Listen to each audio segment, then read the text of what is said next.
আমার সব নাপাক করিয়া ফেলেছে, কি বোঝেন আপনারা সাফালেক না?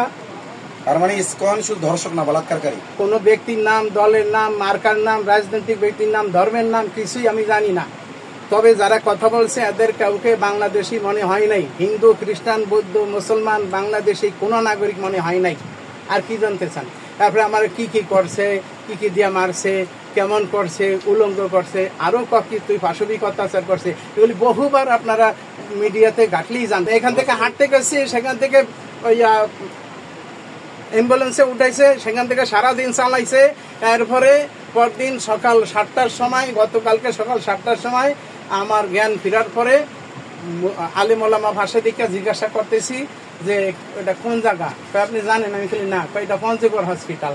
বাস কিভাবে উঠে নিছে, কি করছে সবকিছু বলে দিলাম। আমার শারীরিক অবস্থা মোটামুটি, ব্যথা ব্যথা আছে, মাথা চক্কর দেয়, মাথারে ব্রেন টিউমারের এখানে বহুবার আঘাত, এই কাটা ব্রেন টিউমার দেখেন, বহুবার আঘাত, এই কানটা টোটাল বন্ধ হয়ে গেছে, মনে হয় কোনোদিন আমি শুনতে পারবো না।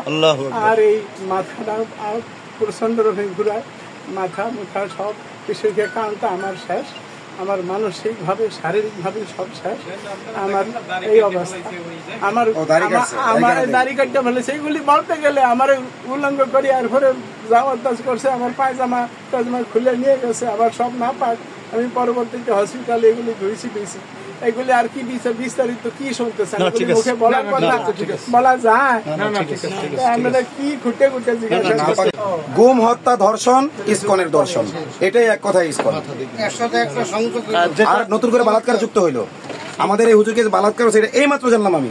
উনি যখন নাপাক কথাটা বলছেন, তাই আমি জিজ্ঞেস করলাম যে নাপাক বলতে হুজুর কি বোঝাচ্ছেন। তাহলে ওনাকে বালাৎকার করে, দেখেন ওই সময় যদি মামলা করতাম তাহলে এই তথ্য বেরোতো। তাহলে পুলিশ চাচ্ছে এগুলো ঢাকার জন্য। আপনার পরিচয়টা একটু? আমার নাম আতাউর রহমান বিক্রমপুরী, আমি আজাদী আন্দোলন বাংলাদেশের